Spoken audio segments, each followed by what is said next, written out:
like on the thing, does it look like these four corners that I see? Or is it like... One sec. All right, what's going on, everyone? Let me just welcome everybody. What's up, everybody? Welcome to episode 75 of the Bros Talking Soccer podcast. Dave Knittel here with my two brothers, and a special guest, Chrisos, is here joining us from Australia on our 75th episode to discuss stories from around the soccer world. Chrisos, say hello for everybody. Hi, everyone. I'm Chrisos. I'm also known as Mavro Productions on the YouTube world. I'm 16. I love football, especially Liverpool. And yeah, I'm excited to join this podcast and yeah, enjoy. All right. We're happy to have you. Christian and Matt, say hello. Hello, I'm also a Liverpool fan, just in case you guys didn't know yet. There you go. And Matt, say hello. Hello. So, Chrisos, to answer your question here, people are going to see what you're seeing on the screen. So they'll see me, I'm talking right now, and then when you talk, you'll pop up big on the screen, and then they can see us down in the lower corner. So viewers, if you are watching this live, feel free to send us comments as we're going along. We'll try to address them, as we go. And I think we're ready to just jump right into things here. Let me just get my screen set up so that I am following everything well, and then we should be good to go. All right. Sorry about that. And now, come on. And yeah, so if you have any comments, thoughts, questions, let us know. And with that, let's get into the topic, or let's get into the podcast. What's going on, everyone? Welcome to episode 75 of the Bros Talking Soccer podcast. My name is Dave Knittel, and I am here with my brothers Christian and Matt to discuss stories from around the soccer world. We have a very special guest this week. Chrisos from Mavro Productions on YouTube is here joining us all the way from Australia. Chrisos, how you doing today? Yeah, good. How are you? Yeah, so as you said, Mavro Productions, big Liverpool fan. Just excited to be here and talk about football with Americans, which is very different. Yep, yeah, we're excited to have you here. So do you want to tell us? I know you said you're 16 Liverpool fan. You want to tell us a little bit about your YouTube channel? Yeah. So with my YouTube channel, I do basically football compilations. So like the standard crossbar challenge, and like sometimes I mix in different challenges. I do professional interviews with professional players, which are on my channel as well. And I've done a video with a Tottenham Hotspur Aussie player who's come back on loan here, and then now he's just gone back, and we did a video there as well. And I also do vlogs of the Sydney FC games that I go to mostly every week. So and I also sometimes do rants. So like when Coutinho left, I did a bit of a rant about him leaving, and I do a rant about like this really bad Australian striker that I don't like that plays in the national team, a bit like Josie Altidore, who's just not very good. And so, yeah, I just do things like that. So, yeah, awesome. Go ahead and chuck a subscribe. Yep. Yeah, absolutely. And we will link to it in our show description. So definitely go check him out. He's doing some awesome things. Christian, how are you doing today? I'm just great, Dave. I went to see Infinity War today, so that was pretty cool. I'm not happy with Liverpool's result this weekend, but, they're still doing well in the whole season, and they should still seal top four and make it to the Champions League final at this point. So can't really complain about life too much. All right, that's good. And Matt, how are you doing today? Doing great, Dave. Thanks for asking. City had a big performance today. Chasing a couple records there. This helped us get another step closer. Finals week coming up for school, so not going to get much sleep this upcoming week, so not looking forward to that. All right. Well, good luck with all of that. And guys, I'm doing fantastic. Thank you for asking. I think Chrisos asked a while ago. You did ask. So thank you for asking that. Not everybody has to ask you. Yeah, I'm doing well. I'm excited. This is my last week on the West Coast for a little while. I will be traveling back east, and so the next time we'll be doing a podcast, I think we will all be together. So that'll be exciting. So, but let's talk before we get into our topics this week. Christian, do you have our trivia question for this week? I do. So you get bonus points if you know the player, but the question is, which team missed the first penalty in World Cup history? Okay. Good question. So we will think on that, and listeners, you will think as well, and we'll reveal the answers at the end. Before we get into our topic sticks this week, I wanted to give a shout out to StadiumScene.com. If you're going to a stadium in the U.S. and they're looking at possibly expanding internationally, you definitely want to go to StadiumScene.com. They are a travel guide for sports fans. They have things to do around stadiums, bars, restaurants, parking, everything that you want to check out before and after visiting a stadium. Additionally, they partner with content creators like us, like other people who are making blog posts, podcasts, videos, and stuff like that. And it's across all of the sports. It's not just soccer. So if you're a fan of a sport, chances are stadiumscene.com is going to have something interesting for you. All of their content is over on stadiumscene.tv. So go check them out. And with that, let's get into our topics for this week. Our first topic we wanted to talk about comes from a tweet that was sent out by Tim Duffy. We will link to it in our show description, as we always do. But he basically had the best 3 attackers in the world. And it was Liverpool's front 3, PSG's front 3, and then Barcelona's front 3. And so basically, Chrisos, which of those front 3s would you rather have? Well, to be honest, I don't want to be biased at all, but I'm obviously going to say Liverpool's, because judging by what the season that we've had, I saw the thing as well. We scored the most goals out of any front 3 in the world. And obviously you look at PSG's front 3. Where has that gotten them to? Okay, they're going to win the league. Oh, they win the league every year. That they've got knocked out of the Champions League, and when everyone expected them to win it, they got knocked out. Same with Barca, they got knocked out to Roma. We've got Roma this week, but for us to score 5 goals against Roma, which is a top team in Europe, just shows how class, not just Mohamed Salah is, but Firmino and Mane. And everyone underestimates how much Firmino actually does for Liverpool. He creates the attack, and then finishes it off with either an assist or a goal, or just by the defenders going to him, which leaves Salah open for an easy goal for Salah. Not many people see that. But yeah, I would definitely have to go with Liverpool, because just the way we're playing this season is just different. Like, we've beaten Manchester City, who by far are the best team in England. We've beaten Manchester City. We scored about the most goals in the group stage ever, I think, for Liverpool. And we beat Spartak Moscow 5-1 and 6-1. And to be able to do that and continuously do that throughout the Champions League, it's very difficult. But obviously, if we win the Champions League, it will show a statement that we do have the best attack in the world, which I've been telling people. So I just want it to be concrete, still, that we have the best attack in the Premier League, but hopefully winning this year's Champions League. All right, I hope so too. Christian, your thoughts on the best front 3 in the world?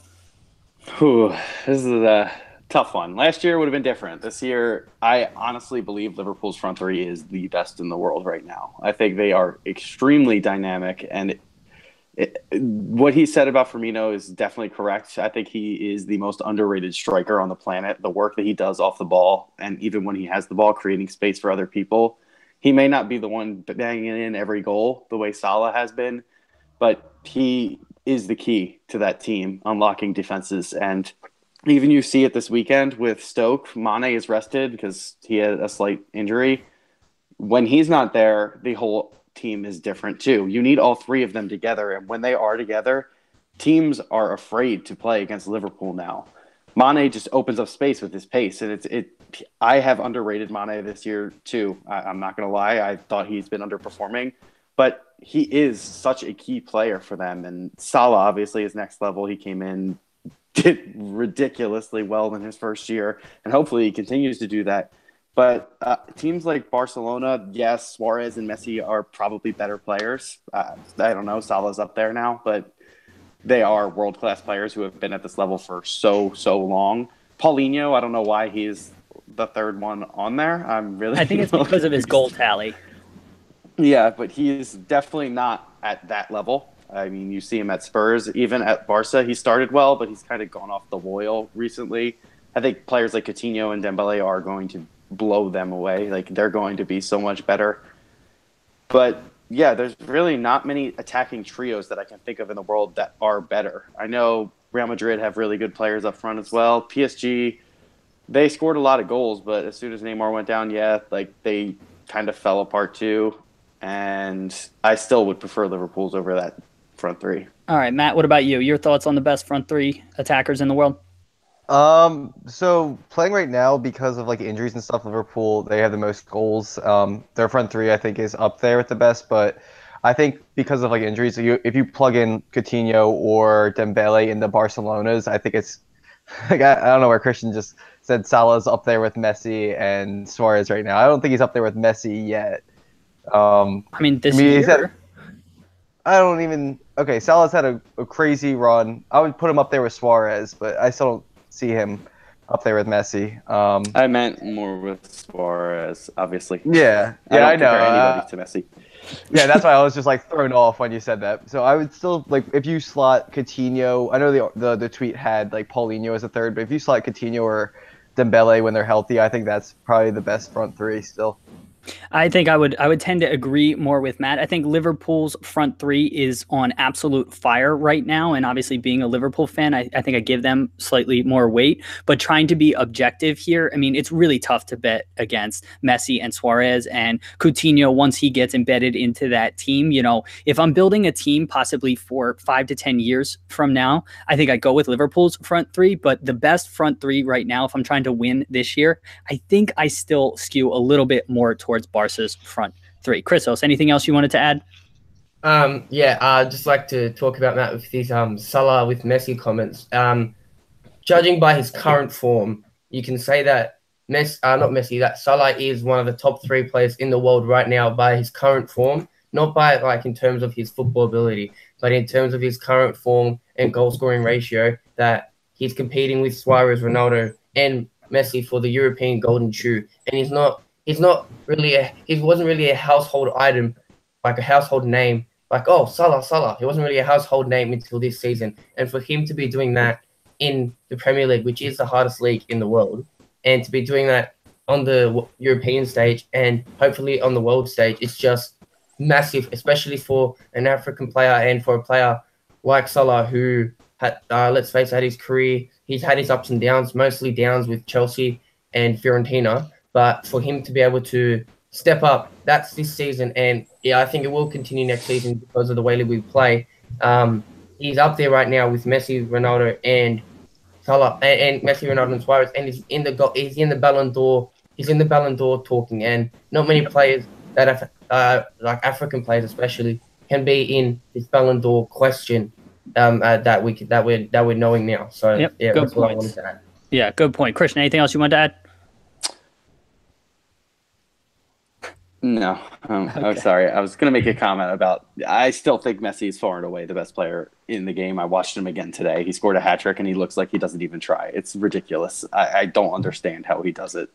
But Salah has, on current form, competed just in terms of goals and creation. But if you just watch their natural play, Messi is the next level versus anybody else. Fair enough. Matt, anything else you want to add in closing here? No. All right, let's talk about the next topic that we wanted to cover in our first segment here. Rafa Benitez, who is manager of Newcastle United. People have been making a pretty big case for him to be named manager of the year in the Premier League, and the article that we'll link to points out a lot of really good, interesting things. Christian, do you believe Benitez should be manager of the year? And if not, who should be manager of the year? No.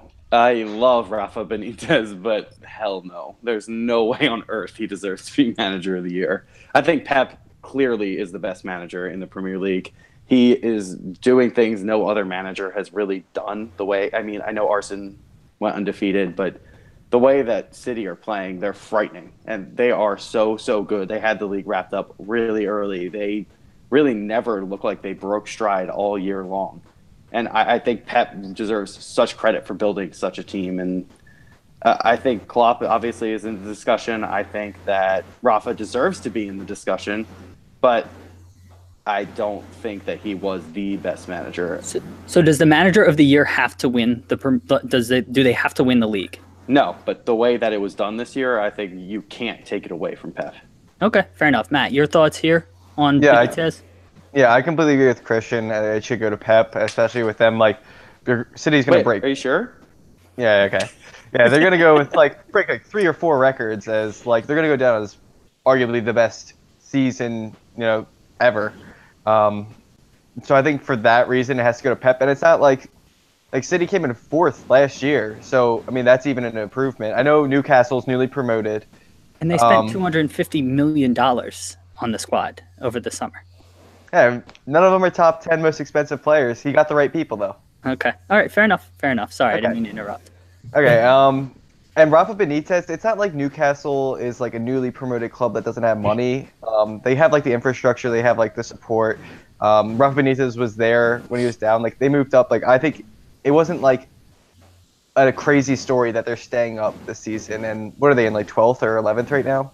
Yeah, but yes. All right.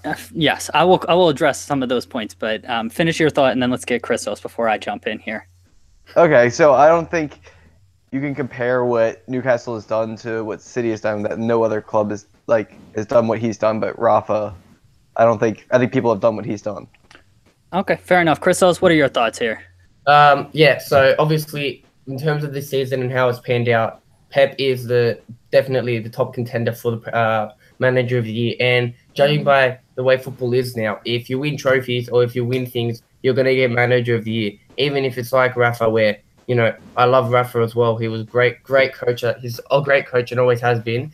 But it's just, you know, keeping a Premier League team up. A lot of clubs have stayed up after they've been promoted. Like Huddersfield are probably going to stay up after they've been promoted. Their manager, who I don't even know who he is, isn't even up in the contingent for manager of the year.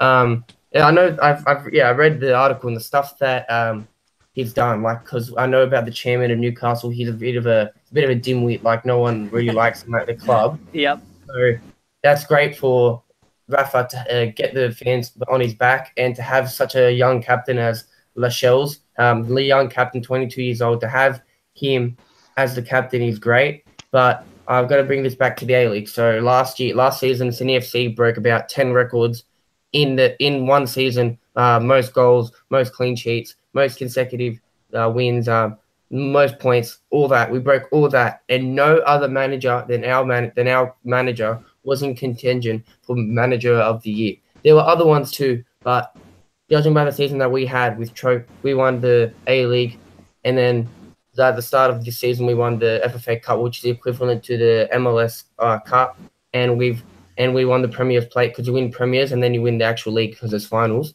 And yeah, for us to do that, there was no way that our coach Graham Arnold, who actually is coaching Australia after the World Cup, was gonna get that thing, because with football now it's not about really performances, it's about trophies you win, and that's the same with Ballon d'Or.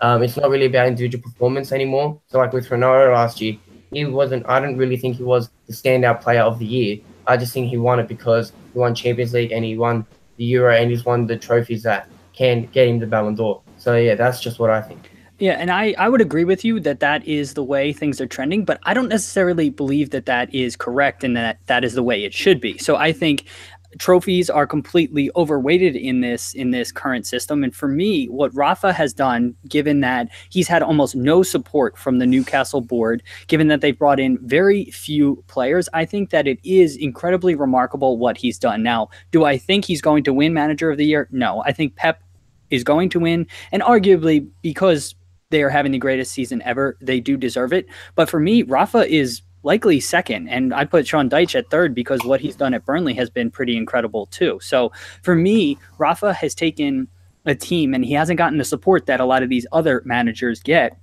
and has worked with the players that he has and made them better. And so for me, that is where, you know, he deserves to be really up there in this contention. Christian, your thoughts? Yeah, I was actually just going to say Sean Dyche before you said it. And I think he deserves to be second over Rafa. I think he has a weaker team, and even though he might have more support, I think his team is weaker, and he was able to do something no one expected. A lot of people had them predicted to go down this year because their squad really didn't look that deep. But he got them together, and they performed incredibly, and they're going to finish seventh, and they're not far behind Arsenal. Matt, anything else to add here?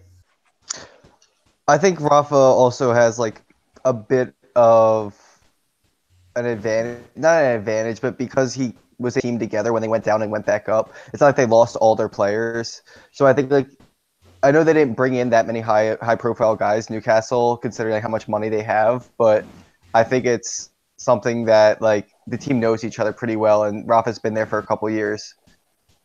Okay, Chrisos, anything else you wanted to add? Yeah, same with Rafa. He's made players adapt to different positions. So, for instance, with Liverpool and Firmino's not naturally a striker. He's naturally a centre attacking mid. But Klopp has adapted him to a striker. Same with like Ayoze Perez, making him a number 10. And he's really made Jonjo Shelby a much better player. And I honestly think he should get a look in for England. I've always thought that John Joe Shelby was good. I don't know why Liverpool got rid of him, but yeah, I've always thought John Joe Shelby's good. And the way that he's just rejuvenated the squad and lifted the spirits of the Newcastle fans and just the folk around is just great, because Newcastle's a city where it's mostly the thing that they're known for mostly is football. And so for them to have, Sunderland going down to League One, even better for Newcastle, more things to pay them out for.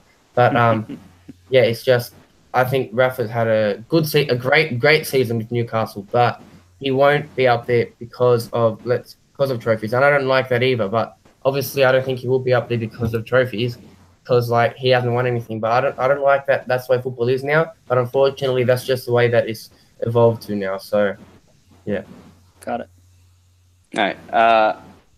I remember, 2012, 2013, when I think it was that year when Alan Pardew won Manager of the Year because he got Newcastle into 5th place.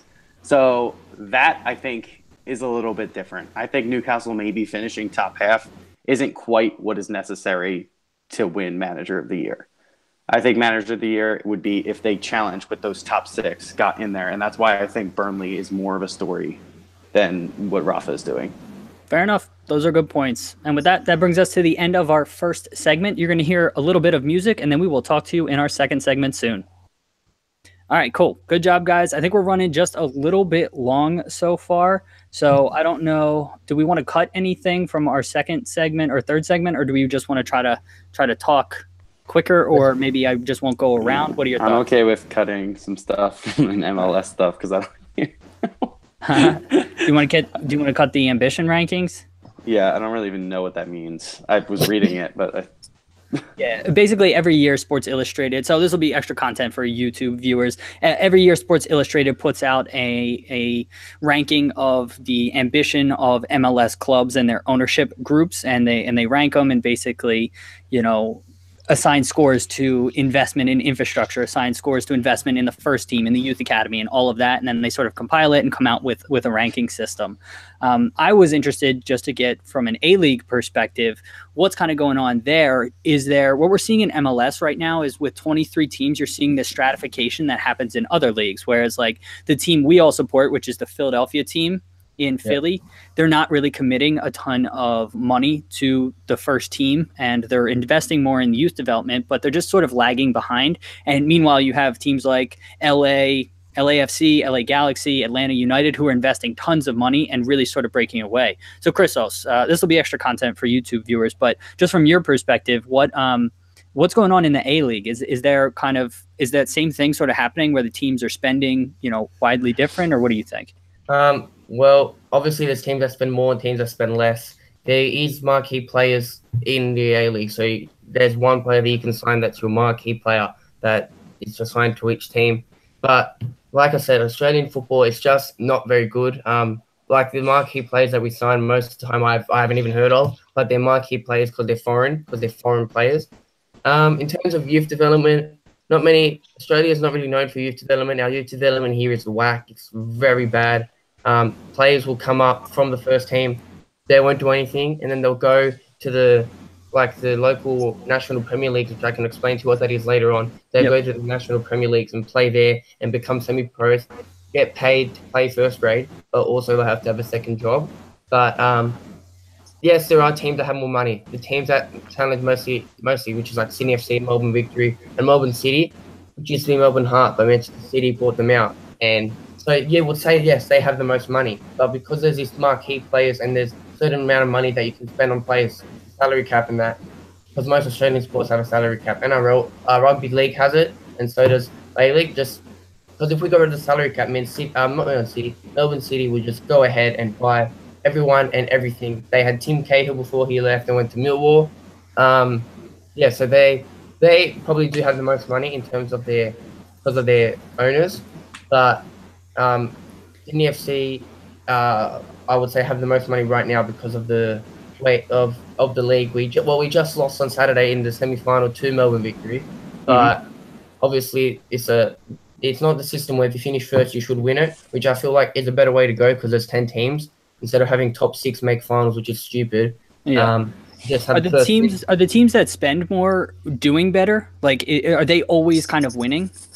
Thing is, it's good. The good thing about the A League is there's mostly different winners every year. And I think there's only one team that's gone back to back, and that was Brisbane Roar. But there has been teams like North Queensland Fury and Gold Coast United where they were formed, and then I don't think they spent much money, or they didn't have much of a fan base, so they got dismantled. Because Robbie Fowler was playing there. For North Queensland Fury, I'm pretty sure he played there, and then because the league just got they just didn't have the money, they just got dismantled. But very good thing now is they're looking for an expansion. So in not this season, but the season after that's finished, they're gonna have 2 new A-League teams. So there'll be probably hopefully another Melbourne team to make a 3 Melbourne teams, because there's like 4 New South Wales teams here. New South Wales is the state, and Sydney's the capital, and so hopefully there'll be more competition. And I think they should still get rid of this top 6 system because it's not working. It is working, but I just feel like half the teams make it, where if it's more of a competition, if only 4 make it, or just 1 just wins it, because we were 10 points clear. We won the league by 10 points. We won the Premier's Play by 10 points. And the good thing is we got the FFA Cup, which is where all the all age ones teams of all the local teams and all the first grade teams of all around Australia, they'll compete, and there have been fairy tale stories. Fortunately, none of those fairy tale stories have no teams have won it, or A-League teams have won it. But in terms of spending money in that, A-League teams do it, but not very often. We don't have an international break, but that's being changed next year. So we're having an international break because none of the players are international players. So yeah, the league is very different in terms of the MLS, where people want to go to the States to play. Not many people want to go here to play unless they want to retire here. Like Del Piero's been here. David Villa came for 5 games. MLS team William Gallas has come. Whereas MLS have had Zlatan Ibrahimovic, Sebastian Giovinco, David Beckham. Those players who come to Australia will be unheard of unless we become China and we invest heaps into our football, which won't happen because the Football Federation here it's not very good as well. So yeah, football is growing here though, which is good, but the Football Federation needs to get their stuff sorted, because nothing is going to happen unless the Football Federation get their stuff sorted. Awesome. All right, cool. So that is additional content for YouTube viewers. So that's awesome. That's really cool and interesting to hear about kind of the A-League, because we don't hear much about it because it's not covered really in international news. And so that's really awesome. So thanks for that additional detail. So I'll do my intro again back into our second segment. And then I'll go to Matt first for bio-banding, and then Christian first for U.S. soccer, just because this is kind of the U.S. soccer piece, Chrisos, and I know you asked us to kind of go to them first. All right, does that sound good? Yeah. Can I just get water before we start? Yeah, of course. Go ahead. 8 in the morning, so I haven't had anything, but yeah. Go ahead. Go grab something. Oh. Hello. Hey. Yoo-hoo. So I'm gonna Big summer blowout. Big summer blowout. All right.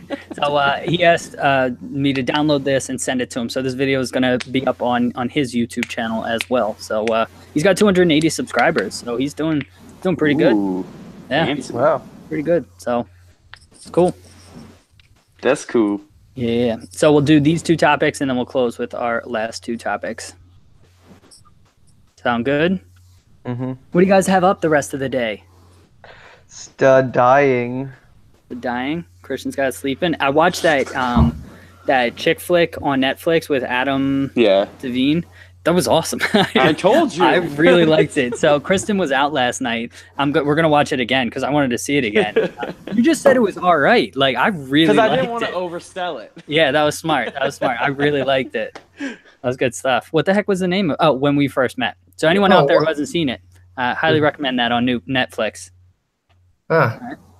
Got some news for you Liverpool fans. Our assistant coach has quit because he had a dispute with a 17-year-old. The brain of Klopp tactics leave as dispute and 17-year relationship.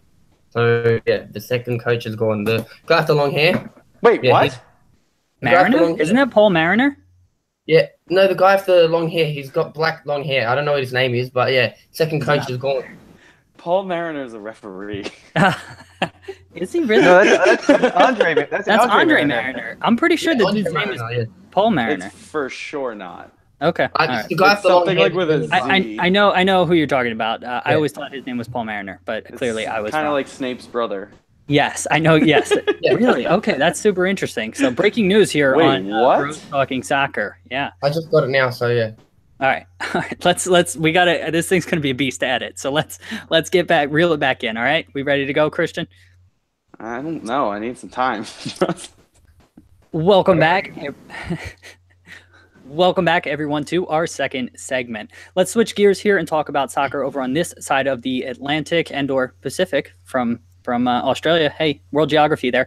So U.S. Soccer is experimenting with a new initiative at the youth levels. It's called biobanding. And what they're doing is they're grouping people, youth players, I shouldn't say people, so kids basically, on their physical maturity level rather than their age. And so right around the puberty age, so anywhere from I think 13 to 16 or 17, they're grouping people more, or kids, based on how they physically are developing rather than just their age. And so this isn't an official initiative. They're just doing this at some tournaments just to see the effect of it. And apparently other organizations around the world kind of do this. And I listened to a podcast recently, and the head of Southampton said Alex Oxlade-Chamberlain, they did this with him. They held him back a couple of years because he wasn't developing physically, and it ended up really benefiting him. So, Matt, what are your thoughts upon hearing this concept? Do you like it? Do you think it helps development? What do you think? I don't like this. I mean, obviously kids grow and like go through puberty at different rates. They're maturing very differently, but I feel like the big kids are always bigger than the rest of them. So like, I feel like they should be used to using their body as you know what I mean? Like the kids that are going to be like 6'5", like Ibra, I'm sure was like huge as a kid.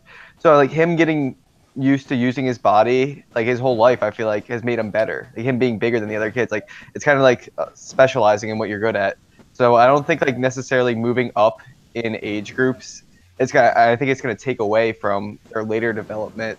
Obviously I think it could work for some people, and like it's like youth football where like you do 95, like 120 pounds, and like it would be like that, right? Kind of. So like yeah, so like there it makes sense, so like people don't get hurt because it's such a physical sport. But like soccer, I don't understand how. Okay, what are you saying? So like when we were kids, specifically when you were a kid and I was coaching, you know, as I was a high schooler and you were younger, you had a big, strong center forward who you guys could just kick the ball to. He was faster than everybody and he would score all the goals. Does that help that kid's development? Wait, what? Who? PJ. Oh, that was when I was real young. Okay, yeah. But still, That's what it's the exact same concept, right? Does that help his development? I mean, he quit soccer, so I can't think about it. But like, I mean, it's like I think it could be because like then he gets used to playing striker, and him like specifically using breakaway speed against his competition. Like, but he's not always going to. I'm sure he's still. Right? I mean, I'm sure he's still faster than most of the kids. He's still athletic. He played college basketball. Okay, all right, fair enough. Christian, what about you? What are your thoughts on biobanding? I honestly am not that big of a fan of it either. I think that people are going to develop at I'm trying to think of how to describe it. It's tough. I don't think it really matters because when we're growing up in America, we are always playing against people who are our age. So I don't know what the difference is. People are going to be bigger. People are going to be smaller at every age that you are. And you have to learn how to play against people who are different sizes than you. You have to learn how to use your attributes against somebody else. Quicker, smaller people are going to be able to get by bigger guys. And yeah, when you're younger, sometimes the taller guys are faster because they just matured faster. But that technically doesn't mean that they're going to end up being better. And I don't really know if that means that the smaller people are being brushed aside and forgotten about. I don't think that is the case. It's actually the opposite. So originally my thoughts were exactly that. And then I listened to a podcast. It was the Total Soccer Show's recent podcast. I believe that's who it was. They interviewed the head of U.S. Soccer who's in charge of this program. And he said this isn't for the smaller players because the smaller players like Christian Pulisic, who played up years, he was able to develop his skills and compensate. This is actually for the people that are bigger, faster, stronger at the younger ages. They don't develop the skills necessary because they don't have to. And then when everybody else catches up, these players are the ones that are being left in the dust. So this is actually more intended for those types of players. Well, that just sounds like a training issue where a coach is not specifically training them to use their skills. Like they're just saying, okay, you have the physical attributes, go out there and do this. I don't think that falls on U.S. soccer in general. I think that falls on actual coaches trying to train the players, which I guess may funnel up, but we need to just be able to use physical attributes and transpose that into more skills. Yeah. Fancy word, transpose. Chrisos, what about you? What are your thoughts on this concept? Well, I mean, I don't know what the development is in the US compared to Australia, but in terms of grading and things, we actually have grades. So with the 13s, the 16s, and there's different rules. So with 12s and 13s now in my local comp, goal kicks are from the 6-yard box, and the players start 25 meters. Like the attackers have to be 25 meters. So when one of the defenders touches it, they can start rushing up.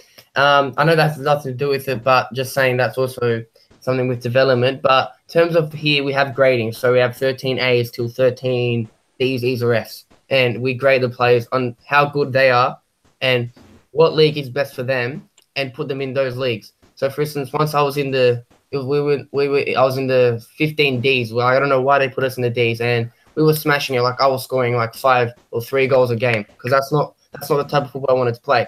And then our coach was like, "Oh, do you want to stay here?" And our coach wanted to stay here, but we were like, "No, we want to move up. We want to challenge." So we went up to the C's and we challenged there. You lose points if you go up, like you lose points in the local, and then because you go up, and then we still managed to get to the semis with that. But it's just with development, it started really think bioenergy or whatever has to do with it.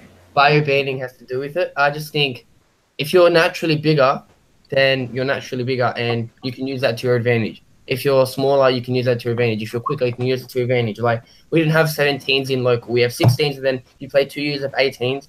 And me playing 18s this year, I haven't seen one astronomically big 18-year-old. It's mostly kids that are my age that are 16 just playing 18s.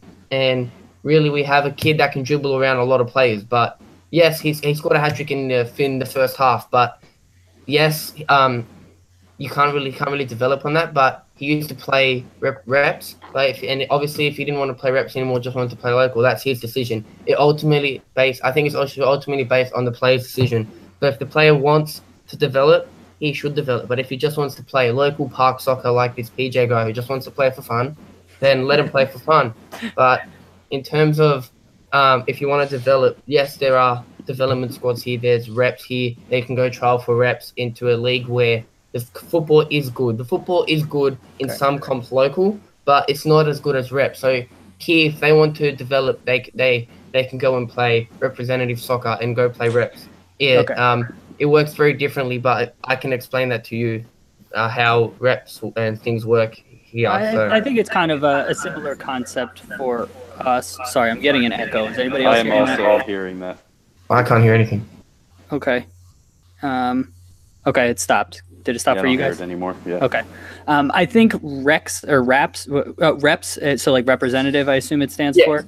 It's similar to like our travel soccer programs. That's what I'm kind of understanding. And for any listeners, that's kind of what I'm picking up from it. So it seems like what most of you guys are saying, it's not necessarily banding by bio. It's more comes down to training, and coaches need to not prioritize sort of winning. And it's more on the responsibility of coaches to get players and develop those skills and not just have them rely on maybe physical attributes that they may not always possess. And so I can get that and accept that to an extent, but I also think this is an interesting concept. Again, it's not just, hey, everybody is always going to train with this age group and people that are similar size. It's just a way to mix in different training types. And so I think it could be useful and interesting to do. So that's kind of where I stand. Matt, anything else you wanted to add? I think like players like Pulisic and like most of the people that end up playing like national soccer played up at some point. So I feel like it's not necessarily I feel like they got better by playing like outside of their physical group. Like Pulisic was playing like 4 years up at one point. Like Gideon Zalilem was I think 2 years younger than me, like playing in my age group for like the best team in the country. Freddie Adu, he was playing so many years up when he was playing. But I'm just saying, like the big players, they get used to playing against people who are more, I would say, physically able than them, and I think that's what makes them better. So I think putting people, like keeping them in one specific physical group is not going to be beneficial. But again, I think this is for not the people that are smaller playing up. This is for people that are bigger at the earlier ages and that didn't develop. So I think they should introduce playing down. Yeah.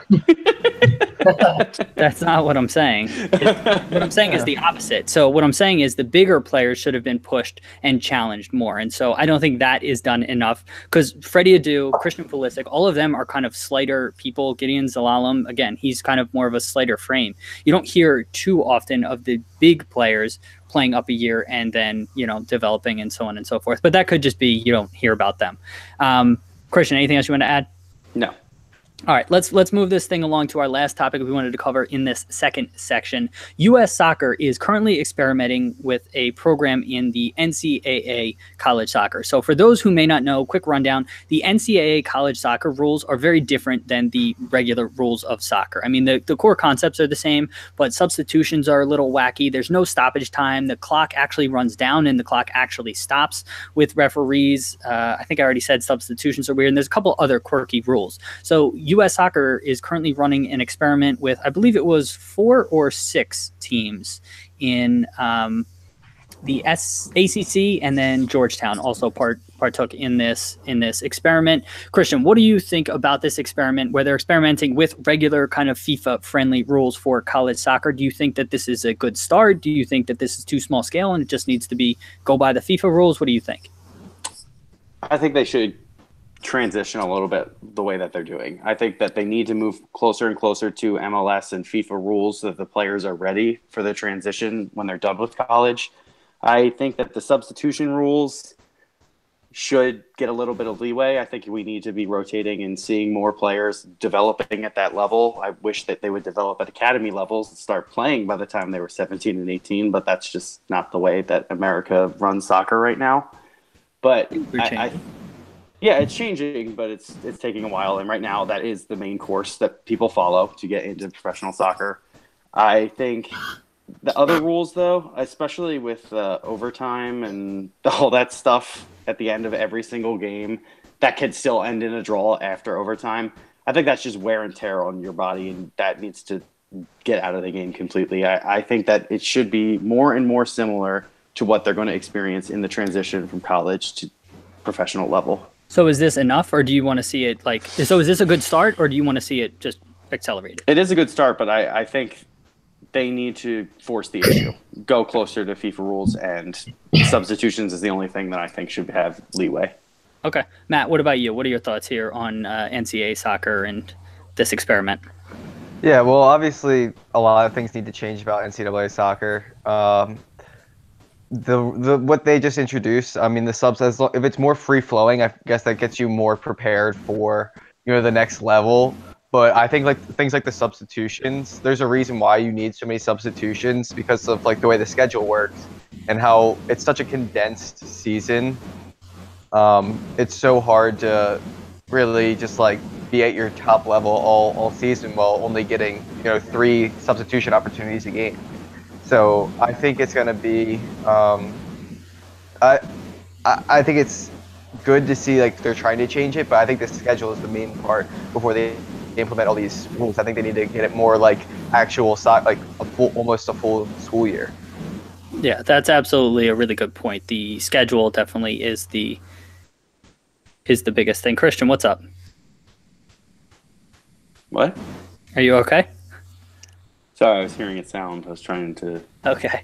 Yeah, but that's a really good point, Matt. The schedule definitely is something that definitely needs to be fixed. And Christos, before we get your thoughts here, the one thing I wanted to point out is I never understood why all NCAA rules are different, like across the sports. I never understood why the basketball 3-point line isn't exactly as it is in the NBA. I never understood why in college football, a catch can just be 1 foot inbounds instead of 2. I've never understood that. And so I don't understand, specifically with soccer, the rules are just so different and weird than pro soccer. And it's just never made sense to me. So it just needs to change. And it's not like you grow up your entire life playing by the FIFA rules at youth development in high school. In high school, I guess it's a little bit of a hybrid, right? In high school, they stop the clock.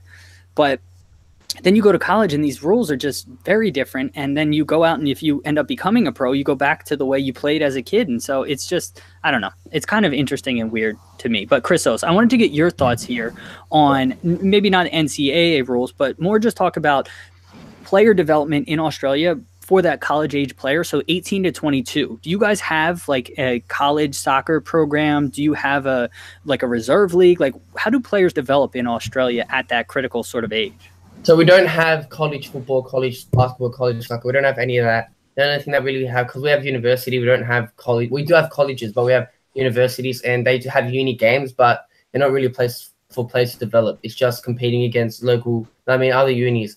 But we have, as I said, we have the National Premier League. So how this works is you've got the A League, which is the top flight professional. Then you have Premier League 1, Premier League 2, and Premier League 3, and then State League. They're the 4 amateur, they're the representative leagues. And so, as I told you at the start, that we have, I do the public announcer for the semi-professional club that's local, but they're reps. So they have 18s, 20s, and first grade, which are seniors.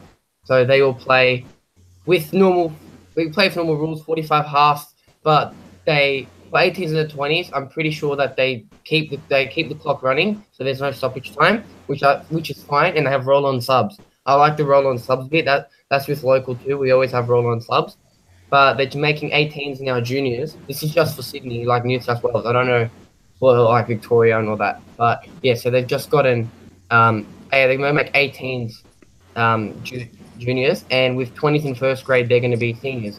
And so depending on how those two first grade and 20s go can depend on how your club stands. So your club can be Premier League 1 at the start, but then go down to Premier League 2.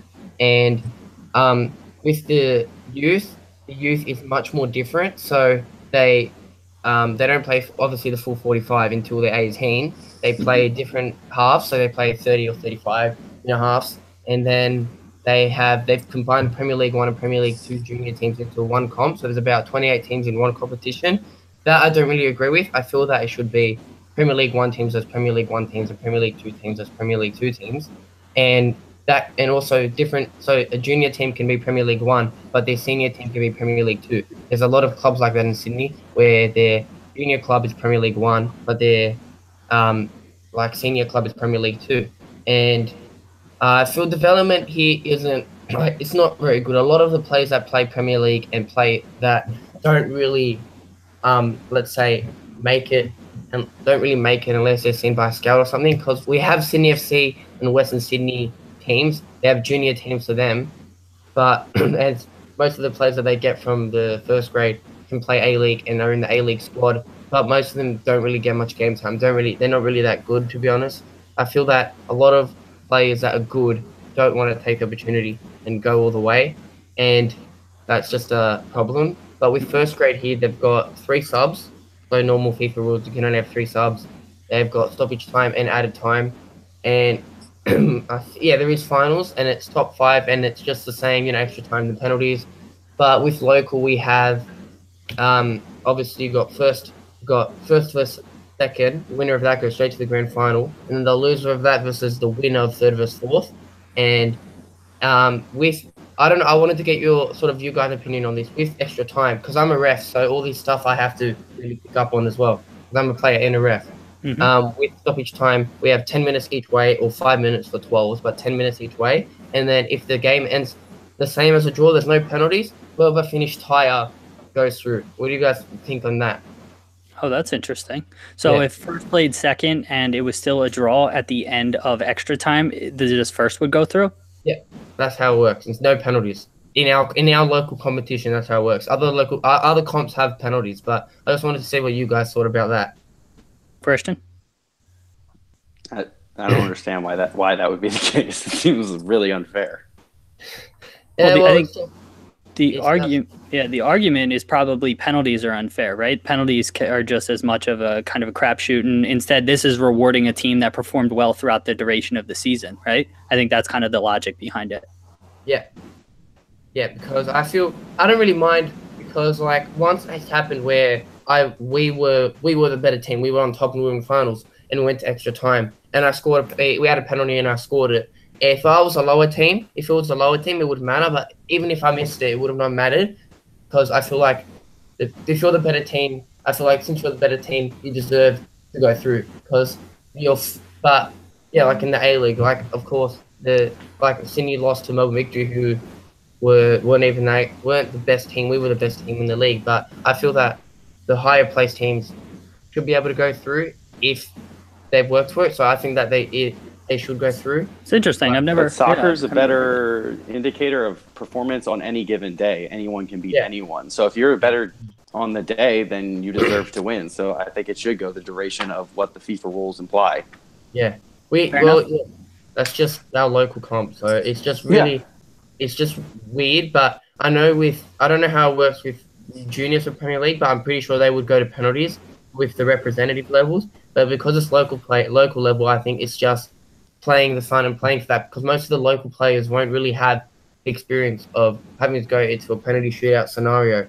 And so it's just whoever finishes first wins it, because I just feel, especially for local, penalties would just be, especially local, like sometimes it would go forever or it could just finish straight away. So I feel it's more fun if it's whoever's higher goes through, because then that team that's lower ranked has to go and play much better to the way that they normally play, which I feel is a lot better in terms of making these players have the most fun they can out of locals. So yeah. Got it. Matt, what about you? What do you think about Chrisos's proposal? I think it's tough, because it depends like which perspective you're looking for. I think I lean more towards the penalties, because like anybody could win any given day. I mean, the team that's on top, I mean, they obviously did put in more work throughout the whole season. They're the better team, but in cup competitions, especially, like, I think it's awesome having that, like, anybody can win, and it's not like a season-long thing where, you know, whoever has the most points gets crowned champion. Like, that makes sense, but the reason of the cup is that anybody can win any day. It's not just the best teams winning the cups. So that's why I think I like penalties more.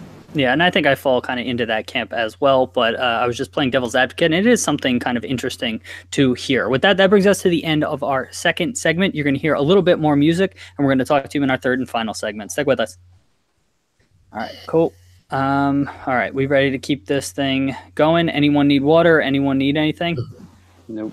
Nope. Okay, so we're just going to do World Cup plans for Fox. Christos, are you good if I come to you first on that? Just your thought. Yeah, no worries. Yeah, okay. That's fine.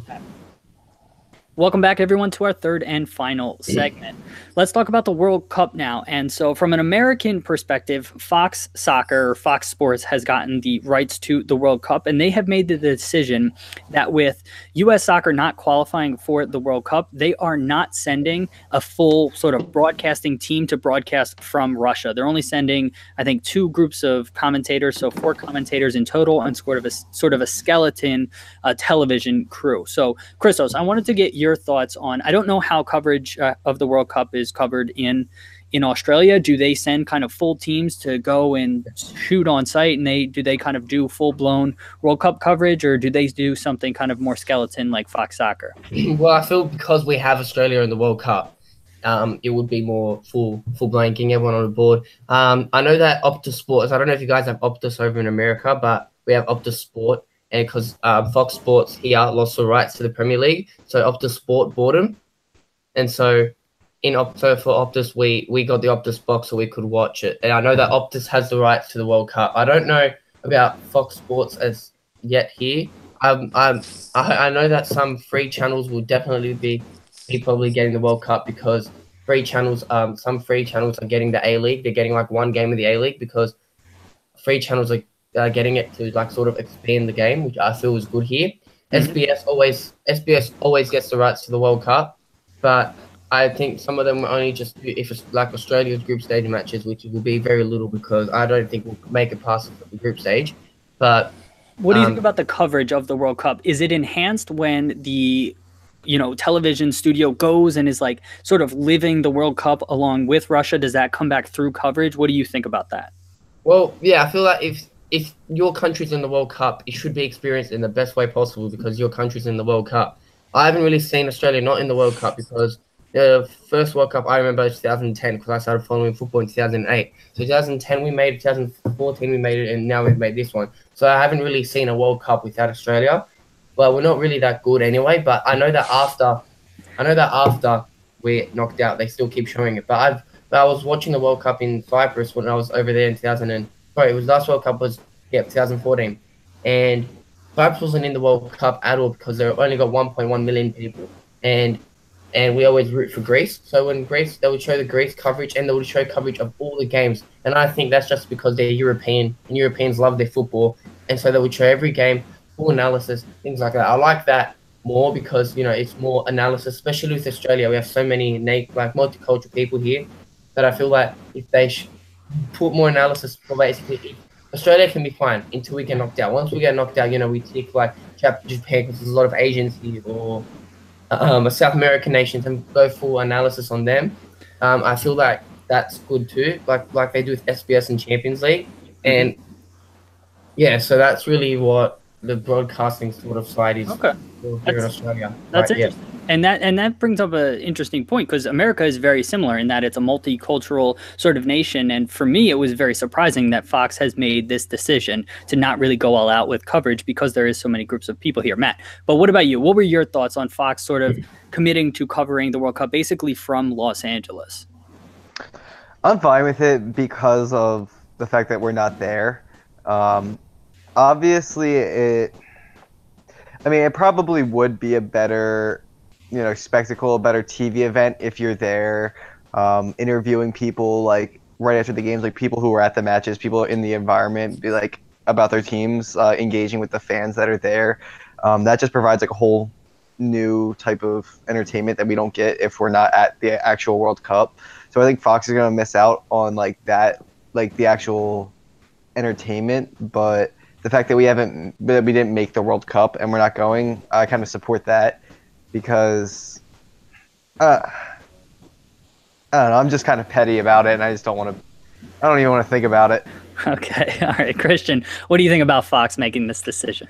I'm thinking about it in a very different way. I'm thinking about it in a political standpoint between the tension between Russia and the U.S. I actually don't mind the fact that we're not going because there is a weird tension, and I don't think that is. They're gonna capture Alexi Lalas. Yeah. Oh my God. I wish. Maybe we should send him. But I know that it is the World Cup. It's going to be this big event. There's not really that issue, but I think that plays into the back of the minds of a lot of these broadcasters. It's not that isn't an issue, real quick. So it's not that isn't an issue, because that still is definitely an issue from a political standpoint, but that is not why Fox isn't going over there. I think it is one of the reasons. I don't think it's the main reason. If the US was at this World Cup, Fox would be there 110% committed. Okay, but we're not there, and I think that is one of the reasons. Okay. I disagree. I think that I think if we are there, yes, absolutely, we should be in Russia. We should be experiencing the culture of the World Cup. You should be taking in all the spectacle that is the World Cup, the opening ceremonies, everything. But we're going to have that on camera. We're going to see it from here. Yeah, it's not the same, but at the end of the day, like, okay, we're not going to be there, so there's no reason to send our broadcasting team. I just disagree. This is so half-assed from Fox. If this was ESPN or NBC, who have made serious commitments to broadcasting soccer in this country, and Fox has made serious commitments financially. Covering soccer. I know, but they've made commitments financially, whether it's the Bundesliga, whether it's MLS, or whether it's this World Cup. They've made the financial commitments. I don't know why they don't take that next step and really go all in with the broadcasting. ESPN was fantastic at broadcasting previous World Cups or Champions Leagues or way back in the day. They had the Premier League rights, and so they would just devote more resources to that. And NBC has done an exceptional job with the Premier League and their coverage and going in on the narratives and sending teams over there and broadcasting from the stadium. And I just feel like if this was another organization, if the U.S. didn't qualify, they would still make the commitment because there's a quality aspect to all of this. And to me, it just signals Fox's lack of commitment to soccer in this country, even though they make the financial commitments. It's just very, very frustrating to me. So that's kind of where I stand on that. Chrisos, anything else you wanted to add here? Well, I think here, especially bringing in beIN Sports 1, 2, and 3 was a big thing for football viewers here, because, you know, beIN Sports has MLS.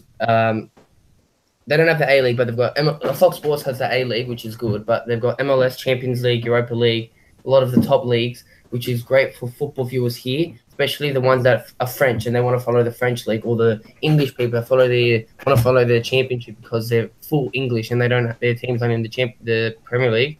I think that's great, but that one thing that we're lacking here is the rights to the Premier League in Fox Sports, or just like we have Channel 7, Channel 9, like free-to-air TV, getting the rights to the Premier League. I think once a free-to-air TV gets the rights to the Premier League, soccer will blow up here, and it's growing here, but I think a free channel needs to step in. Maybe SBS. SBS shows one game, but I think if all the channels can do that, they show one game a week, then football here will just go mental and just be better than it should be here, which I think is that one thing that we just need to do to step closer and get football's #1 sport.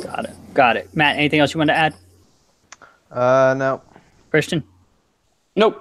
Okay, Chrisos, since you're not going to be with us again, or likely, I don't know, maybe you will, but likely not going to be with us again before the World Cup starts in about a month. Want to get your thoughts on kind of what's going to be happening at the World Cup. You know, who are your favorites to win the tournament? Do you have any dark horses to look out for? Any surprise teams who you think are going to go out early? So what do you think? To be honest, I think that France will win the World Cup.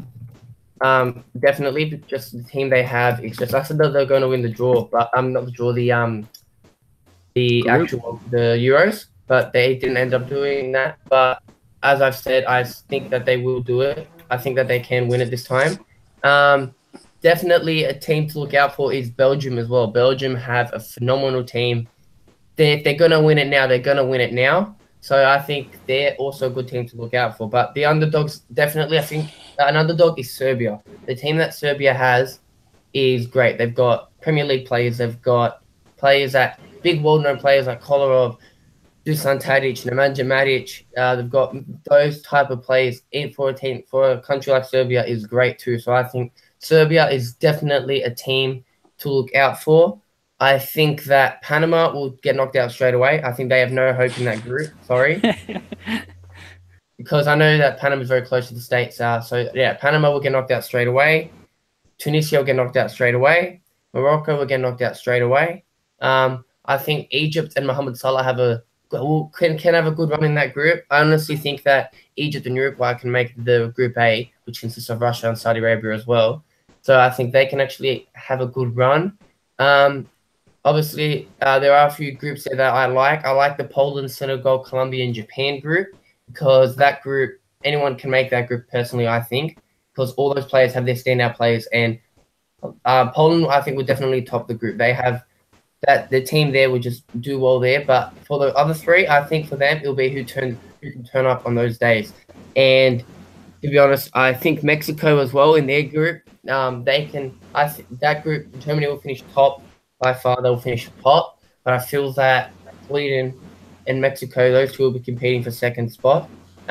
Mexico, they've got a decent team, but yeah, it's just I don't think the World Cup is the same without having Italy in it. To be honest, I was kind of sorry to the Americans, but when the Americans didn't make it, I kind of didn't really care. I was kind of sort of happy.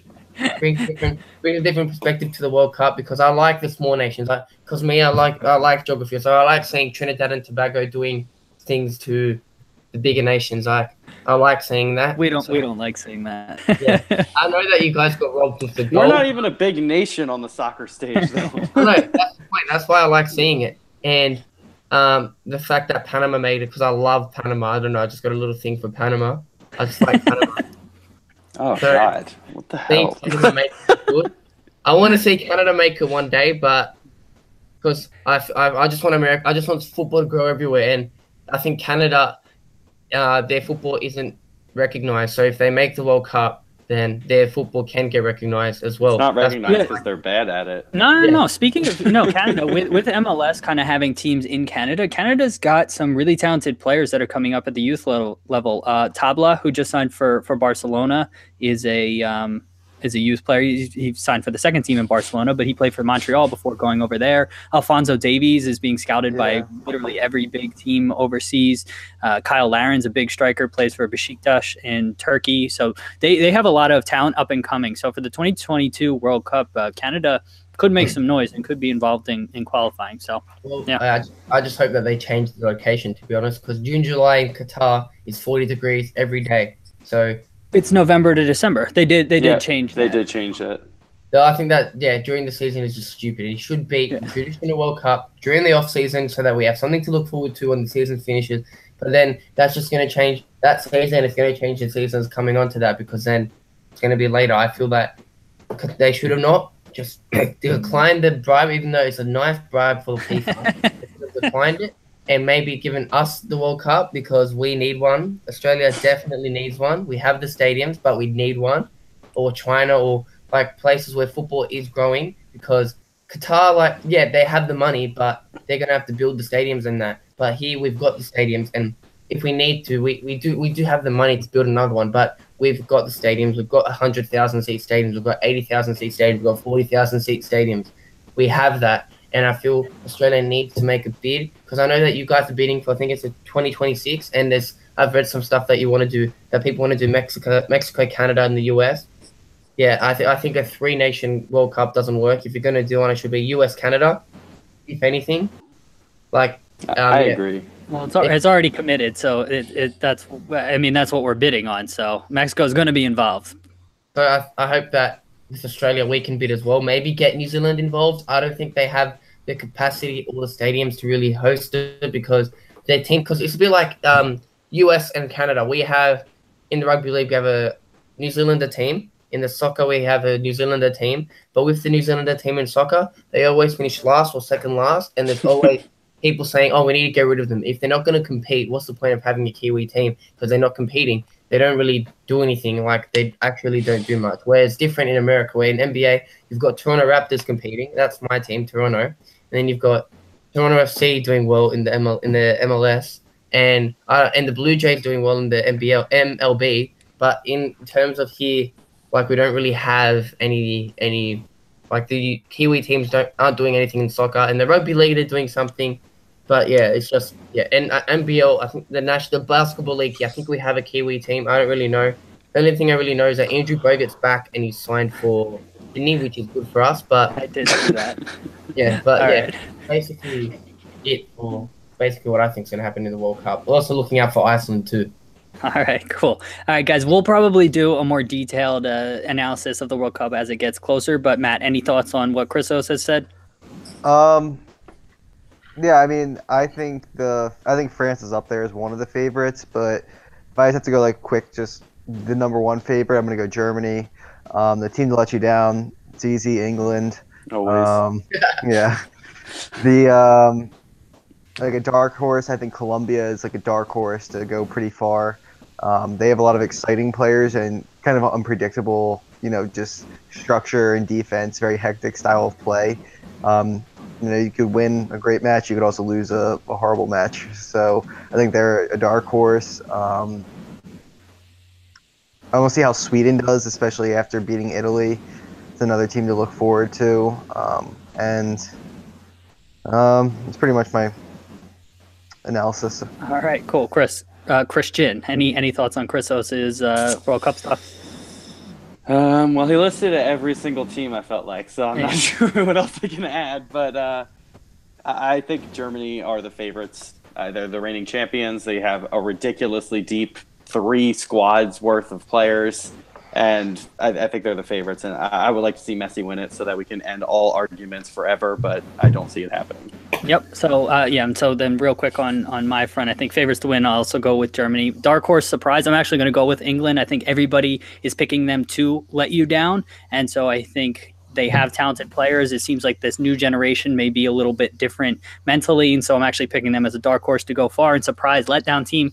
Unfortunately, I'm actually going to go with Argentina. As much as I want to see Messi win to end all the arguments, they're in a really tough group, and they have been a complete disarray of a national team for the last year or two.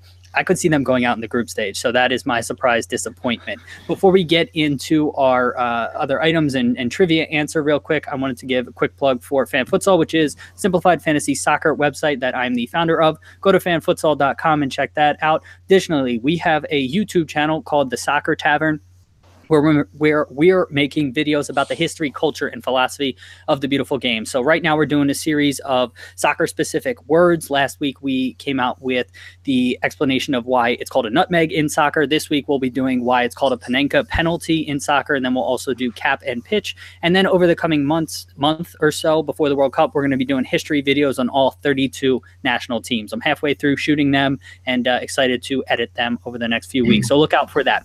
Christian, do you want to recap Chrisos? Do you have something to say? Oh yeah, if you need help with the Australia one, hit me up. I can help you because there's some stuff that some people miss. So yeah. Okay, cool. Sorry, real quick. Already. Yeah, I already recorded it. So, but I'll let you know. I'll let you know if there's any thoughts there. But thank you for offering that. Christian, do you want to recap our trivia question real quick? Yeah, trivia question this week is: in the history of the World Cup, what was the first team to ever miss a penalty? Matt, your thoughts? I'm just gonna say United States. Chrisos? I don't think that's right. I'm gonna It might be. say because Uruguay won the first World Cup, and they used to be really. They still are good, but they used to be really good back then. So I'm gonna go with Uruguay. Okay, I know penalties weren't even instituted as a deciding thing until the 1970s, so I'm gonna say England, just because they're historically, known for missing penalties. So that is going to be my guess. Also a good guess. The answer is Brazil in 1938. Oh wait, hold on. Did you say a penalty or I said penalty? a penalty, yes. Oh, all right. That's why I interpreted when you said that. Yeah, I was like, I interpreted that to mean penalty shootout, but damn it, I overthought it. So. Brazil, that's a good thing. All right. So thank you for that trivia question. Hopefully you guys are better at listening comprehension than I am. Thank you for being here. Where can people find you online, and where's all your stuff? Oh, me. So yeah, on Instagram it's just at Mavro Productions. If you want to follow me on there, every time I upload, I put it there. Snapchat, the LFC Kid. I wish I could change the name, but yeah, it's the LFC Kid. And YouTube, it's just type up Mavro, and the first thing that comes up under the search bar, Mavro Productions. That's my channel. I don't really have a schedule of what days I really upload. Just upload whenever I can because, going into the last 2 years of my schooling, so I need to focus more on schooling. But yeah, and also on Twitter, it's at Mavro Production without the S. So you can give that a follow too. I've just started that up. And yeah, it was a pleasure being on the show. I might come on later. I don't know yet, depending on what's going on with school and things. But yeah, it's been fun. It's been great. Having to wake up in the morning for this was great because it's my last day of school holidays. I could have slept in, but it was good waking up for this. And it was good to get an American perspective on soccer because I have an American friend that does this. He talks about the sport, but to get one from more of an actual channel and things like that is great too. And hopefully one day I'll see you guys in Philly because that's a place I really want to go to watch a Villanova game. And yeah. All right. Awesome. Yeah. Well, we thank you very much for being here, and hopefully, we can visit you either in Philly or maybe we'll make it out to Australia sometime. So hopefully we'll have you back soon. Christian and Matt, thank you guys for being here. Listeners, we will link to all of the stories that we discussed today in our podcast show notes. We'll also tweet them out from our Bros Talking Soccer Twitter handle, which is at BT Soccer Pod. If you want to get in contact with us, our email is bros.talking.soccer@gmail.com. Also, we have a website, brostalkingsoccerpodcast.com. You can check out our past episodes, read about us, and so much more. With that, thank you all for being here. Thank you for listening, and we will talk to you next week. See you, everyone. All right. Good stuff, guys. Wait, did you end the recording yet? No. Yeah. I want to re-record the answer I give to trivia. Sorry.